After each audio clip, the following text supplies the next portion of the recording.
I arrived 10 minutes late, which in my family is just late enough to apologize twice, but early enough to help.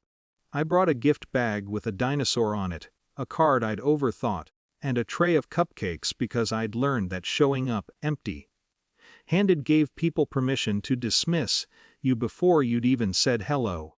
The living room was already loud. Streamers sagged between door frames. Someone had put on music that was trying too hard to be cheerful. My nephew ran past me with a paper crown sliding over one eye, laughing at nothing in particular.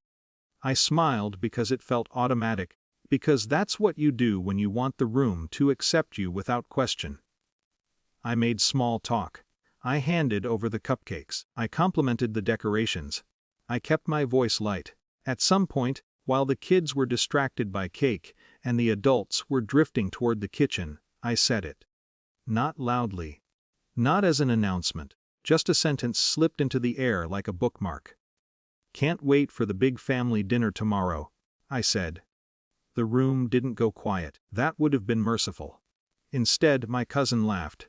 Not cruelly, not even loudly, just enough to redirect attention. "Wait," he said, tilting his head. "You don't know? That was yesterday."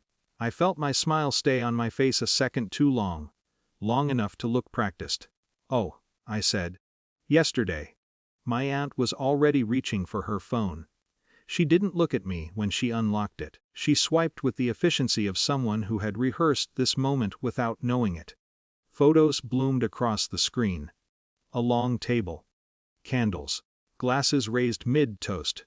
Everyone smiling in that loose, comfortable way people smile when they aren't bracing for anything. I recognized the room. I recognized the plates.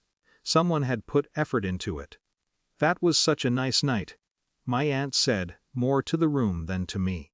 She turned the phone so a few people could see better. Lauder hummed. Someone commented on the food. My sister didn't bother lowering her voice. "Maybe take the hint next time," she said, already reaching for a napkin.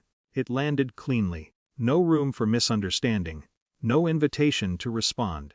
For a moment, I considered doing what I always did, asking what I'd done wrong in a way that sounded like curiosity instead of accusation. I could have laughed it off. I could have said I must have missed the message. I could have apologized for something no one would name. But standing there, watching my nephew smear frosting across his cheek, something in me stopped moving. I didn't respond. I folded the napkin I'd been holding and placed it on the counter. I felt oddly calm, as if my body had decided for me that this wasn't the moment for defense.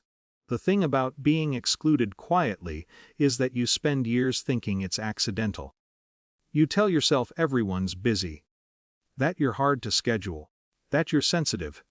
You learn to shrink your expectations so disappointment doesn't look like a failure of character. But the photos made it clean. There was no chaos. No last-minute scramble. This had been planned, remembered, enjoyed. I thought of other moments then, not as a montage, just fragments. Invitations sent late. Jokes explained after the laughter died. Conversations that paused when I entered and resumed when I left. Nothing dramatic enough to protest. Just enough to erode you. I washed my hands in the sink even though they weren't dirty. The water grounded me. When I came back, the party had recalibrated around my absence. No one asked where I'd gone. That was familiar too. I stayed another 20 minutes, long enough to sing. Long enough to hug my nephew and tell him I loved him. Long enough to make my presence unignorable and then remove it. At the door, my sister said, "Drive safe." The way you say it to someone you assume will be fine either way. In the car, I sat without turning the key. My phone was face down in the cup holder. I didn't feel angry. I felt clear. There was something I handled for the family. Not dramatic, not emotional, just practical. The kind of responsibility people forget is work, because it's invisible when done well. I'd taken it on years ago because no one else wanted the hassle. Over time, it had grown. Quietly. Reliably. I turned my phone over and sent a message, not to the group chat. Not to my sister.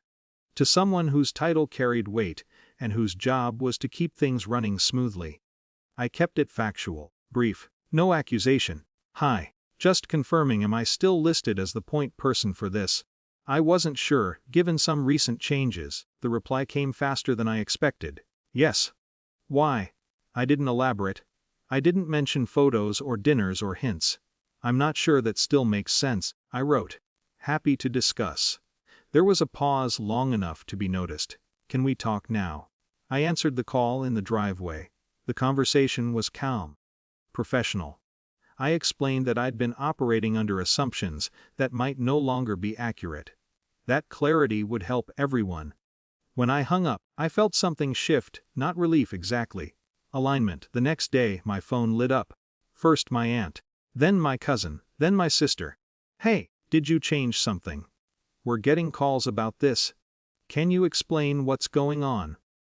By the time the messages came, the authority had already entered the room. Not loudly, not publicly, just enough to make everyone aware that a process depended on me and that my silence had been mistaken for consent. I didn't rush to respond. When I did, I kept it simple.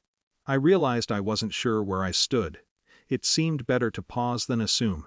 There was no apology that followed, no sudden warmth, but there was a noticeable adjustment in tone. Questions became careful, statements softened. At the next gathering, weeks later, smaller, quieter, someone pulled out a chair for me without comment. Someone else asked my opinion and waited for the answer. No one mentioned the dinner. I didn't either.